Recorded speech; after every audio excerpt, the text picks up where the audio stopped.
Hello and welcome to this video on distributing and foiling with imaginary numbers. I'm just going to do a couple of quick examples here. This video assumes that you are familiar with the distributive property as well as the property of how to foil, which is multiply two binomials together. And also, it just blends in imaginary numbers with those skills. So just a quick review about imaginary numbers. We have that I equals the square root of -1, and I squared equals -1. And you have to have these two facts pretty well committed with a little extra information too, and that's understanding which of these is simpler. Okay, so if we are given the choice between dealing with I, or the square root of -1, more times than not, we would actually rather deal with I because it's simpler, okay, in a final form.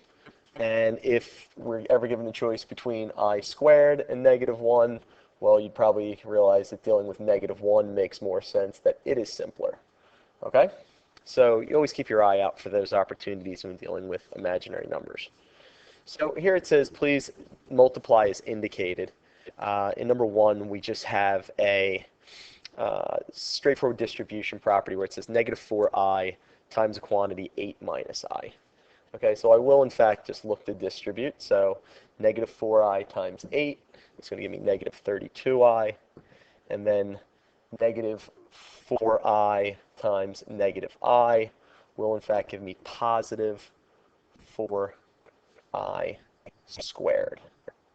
Okay, now often when you see something squared, like x squared, y squared, you kind of go, well, I can stop. But don't forget, you have to realize that I squared here can be simplified. So we have to keep going and keep pressing on. So we see that we pull down the -32i plus 4 times -1.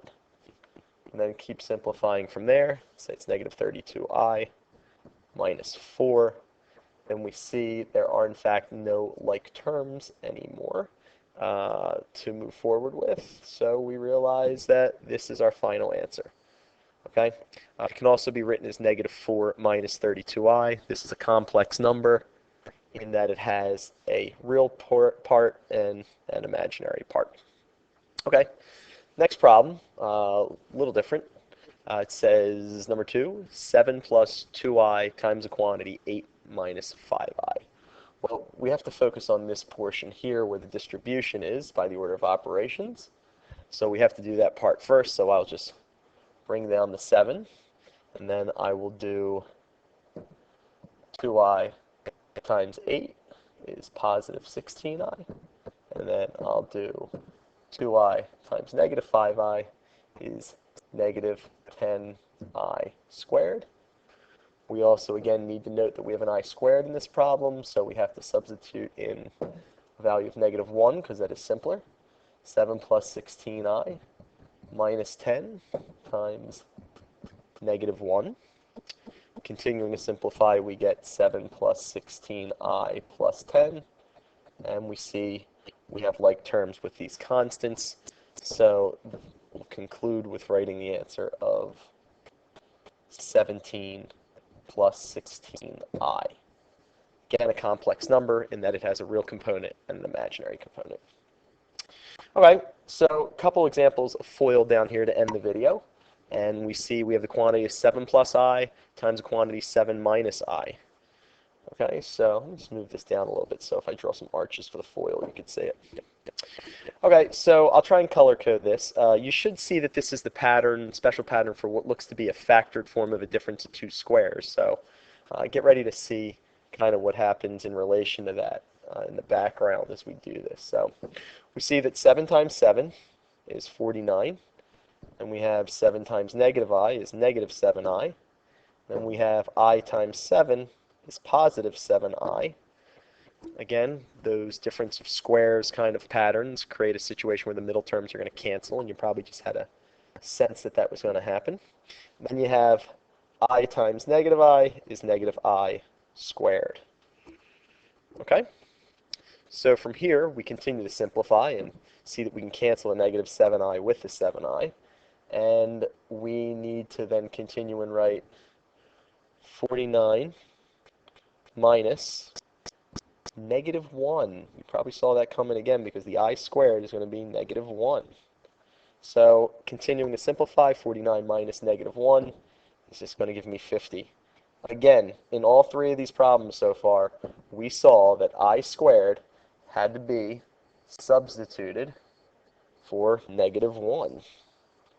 Okay? So something that happens often. Interesting here, the imaginary portion's canceled, and we're just left with the real component here. Okay? So now, what do we have here in this problem, number 4, where it says quantity 5x plus 2i times quantity 8x plus I.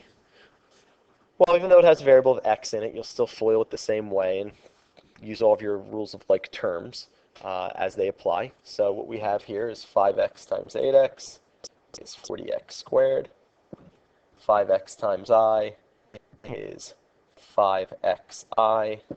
The order of that could be written 5ix.